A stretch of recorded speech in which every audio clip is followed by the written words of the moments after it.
Tumsifu Yesu Kristu. Uhuru wa Yesu. Mola yaseba tuitikie wote Yesu. Roho Mtakatifu wa Yesu ananena na ulimwengu. Pinga ushoga na roho zote za kuzimu na kuziombea kwa jina la Yesu. Lakini pinga roboti aliyeingia duniani kwa kisingizio cha kukua kwa sayansi na teknolojia. Ni sanamu huyo. Kwanza tuanze na sala ya ufalme wa Yesu inayotoka katika kitabu cha Mathayo sura ya 6 mstari wa 9 hadi wa 13.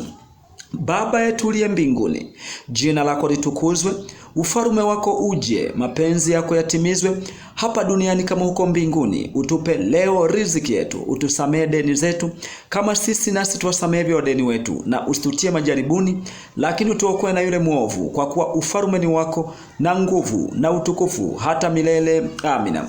Kama kujiunga na chaneli hii ya ufalme wa Yesu ni leo, ni vyema sana kufuatilia vipindi vya nyuma, utabarikiwa sana. Leo tutajifunza siri 3 za Yesu Kristo zinazotoka katika kitabu cha Wakorinto wa kwanza sura ya 7. Tutaanza na siri ya kwanza, agizo katika ndoa. Wakorinto wa kwanza sura ya 7 mstari wa kwanza hadi wa 16. Inasema, basi kwa habari ya mambo yale mlioandika, ni heri mwanamume asimguse mwanamke. Lakini kwa sababu ya zinaa, kila mwanamume na awe na mke wake mwenyewe, na kila mwanamke na awe na mume wake mwenyewe.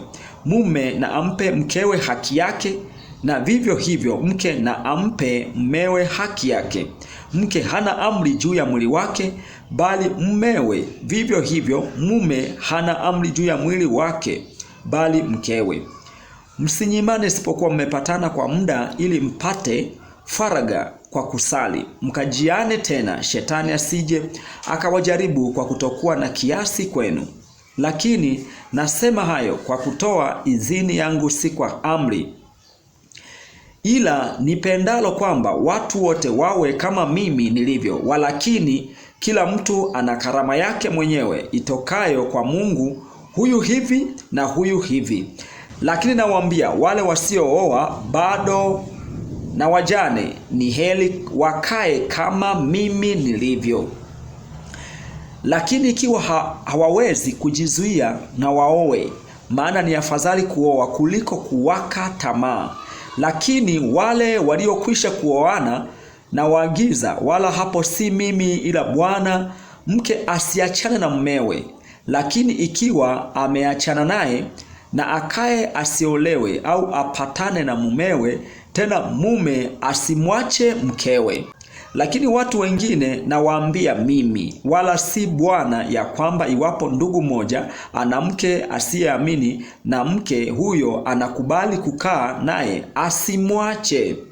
Na mwanamke ambaye ana mume asiyeamini, na mume huyo anakubali kukaa naye, asimwache mumewe. Kwa maana yule mume asiyeamini hutakaswa katika mke, na yule mke asiyeamini hutakaswa katika mumewe. Kama isingekuwa hivyo, watoto wenu wangekuwa si safi, bali sasa ni watakatifu.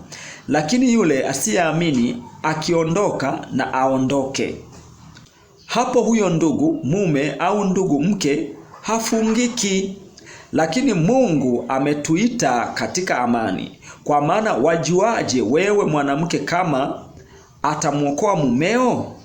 Au wajuaje wewe mwanamume kama atamwokoa mkeo? Nini fundisho hapa kwa Paulo katika somo hili ambalo tunalojifunza kuhusu ndoa na namna ya kutimiza wajibu wa kila mwanandoa katika familia yake? Ujue kila jambo lililotengenezwa na Mungu hapa duniani ni ibada. Mfano, ndoa takatifu ni kanisa la Mungu, na kila kazi halali na tendo halali katika ndoa na familia ni ibada takatifu kwa Mungu. Unaona, kumbuka, ibada ni kitu chochote kilicho halali kinachofanywa na mtu ili kumtukuza Mungu wa mbinguni, ili apate kutukuzwa kwa sababu ya kumkirimia huyo mtu zawadi hiyo. Mfano, kuwa na imani kwa Yesu ni ibada. Kukaribisha mgeni ni ibada. Unaona, kupika chakula ni ibada. Unaona, kula chakula ni ibada. Kusali katika familia ni ibada. Kufunga kula ni ibada. Unaona, kuzaa watoto ni ibada. Kulea watoto ni ibada. Kutimiza wajibu katika ndoa na familia ni ibada pia. Unaona, kuwa na upendo katika familia ni ibada. Kushirikiana katika kazi katika familia ni ibada na kadhalika. Kwa hiyo kila wajibu ambao unatimizwa na uliratibiwa na Mungu, na Mungu mwenyewe katupa zawadi kwa namna jinsi Mungu alivyotuumba, ni ibada ikitumiwa sawa sawa na Mungu alivyokusudiwa. Isipokuwa ikienda kinyume na mapenzi yake ni laana na ghadhabu, na hapo sio ibada tena kwa Mungu bali ni kwa shetani. Siri ya pili, maisha ambayo Yesu Kristo aliagiza. Wakorintho wa kwanza sura ya 7 mstari wa 17 hadi wa 24. Lakini kama Bwana alivyomgawia kila mtu kama Mungu alivyomuita kila mtu, na aenende vivyo hivyo, ndivyo ninavyowaagiza katika makanisa yote. Je, mtu fulani ameitwa hali amekwisha kutahiriwa? Asijifanye kana kwamba hakutahiriwa. Mtu fulani ameitwa hali hajatahiriwa bado, basi asitahiriwe. Kutahiriwa si kitu na kutotahiriwa si kitu, bali kuzihifadhi amri za Mungu. Kila mtu na akae katika hali ile ile ambayo alikuwa nayo alipoitwa. Je, uliitwa mtumwa? Usione ni vibaya, lakini kama ukiweza kuwa na uhuru, afadhali kuutumia. Kwa maana yeye aliyeitwa katika Bwana hali ya utumwa ni huru wa Bwana. Vivyo hivyo yeye naye aliyeitwa hali ya uhuru ni mtumwa wa Kristo. Mlinunuliwa kwa thamani, msiwe watumwa wa wanadamu. Ndugu zangu, kila mtu na akae mbele za Mungu katika hali hiyo hiyo aliyoitwa nayo. Nini fundisho hapa tunapata kutoka kwa mtume Paulo?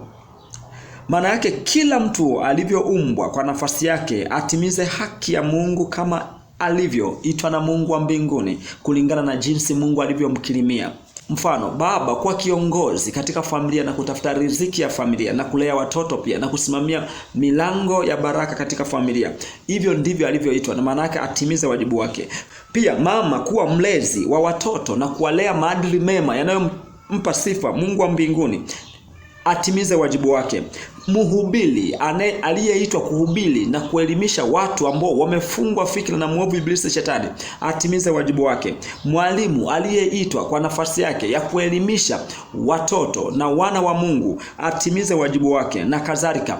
Huko ndiko Mungu alituita kila mtu na karama zake, na tutimize wajibu wetu. Siri ya tatu, wosia kwa wajane na wanamwali. Wakorintho wa kwanza sura ya 7 mstari wa 25 hadi 40. Kwa habari za wanawali sina amri ya Bwana, lakini natoa shauri langu, mimi niliyejaliwa kwa rehema za Bwana kuwa mwaminifu. Basi naona hili kuwa jema kwa ajili ya shida iliyopo, kwamba ni vema mtu akae kama alivyo. Umefungwa kwa mke, usitake kufunguliwa. Umefunguliwa, usitake mke. Lakini kama ukioa huna hatia, wala mwanamwali akiolewa hana hatia. Lakini watu kama hao watakuwa na dhiki katika mwili, nami nataka kuwazuilia hayo. Lakini ndugu, nasema hivi, muda ubakio si mwingi. Basi tokea sasa wale walio na wake na wawe kama hawana, na wale waliao kama hawalii, na wale wafurahio kama hawafurahii, na wale wanunuao kama hawana kitu, na wale wautumiao ulimwengu huu kama hawautumii sana. Kwa maana mambo ya ulimwengu huu yanapita, lakini nataka msiwe na masumbufu. Yeye asiyeoa hujishughulisha na mambo ya Bwana, ampendezeje Bwana. Bali yeye aliyeoa hujishughulisha na mambo ya dunia hii, jinsi atakavyompendeza mkewe. Tena iko tofauti hii kati ya mke na mwanamwali. Yeye asiyeolewa hujishughulisha na mambo ya Bwana, apate kuwa mtakatifu mwili na roho. Lakini yeye aliyeolewa hujishughulisha na mambo ya dunia hii, jinsi atakavyompendeza mumewe. Nasema hayo niwafaidie, si kwamba niwategee tanzi, bali kwa ajili ya vile vipendezavyo, tena mpate kumhudumia Bwana pasipo kuvutwa na mambo mengine. Lakini mtu awaye yote akiona ya kuwa hamtendei mwanamwali wake vipendezavyo, na ikiwa huyo amepita uzuri wa ujana wake, na ikiwapo haja, basi afanye apendavyo, hatendi dhambi, na awaruhusu waoane. Lakini yeye aliyesimama kwa udhabiti wa moyo wake, hana sharti lakini aweza kuyatawala mapenzi yake. Tena amekusudia moyoni mwake kumlinda mwanamwali wake, atatenda vema. Basi hivyo na amwozae mwanamwali wake afanya vyema, na yeye asiyemwoza atazidi kufanya vema. Mwanamke hufungwa maadamu mumewe yu hai, lakini ikiwa mumewe amefariki, yu huru kuolewa na mtu yeyote amtakaye katika Bwana tu. Lakini heri yeye zaidi akikaa kama alivyo. Ndivyo nionavyo mimi, nami nadhani ya kuwa mimi nami nina Roho wa Mungu. Nini fundisho hapa kwa Mtume Paulo kuhusu namna ya wanawari na wajane? Kama ndoa ni ibada takatifu, basi kwa mjane na mwanamwali wanafanya ibada zaidi kuliko aliyeolewa na aliyeoa.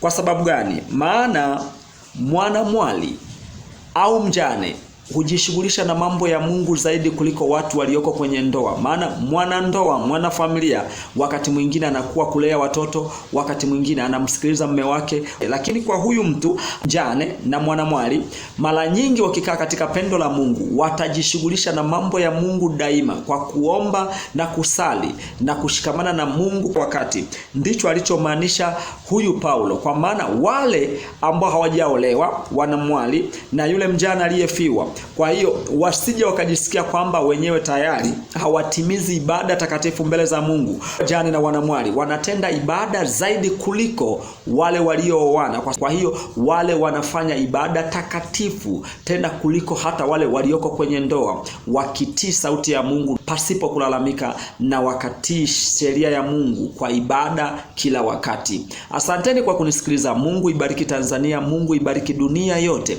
na mataifa yote duniani. Amina.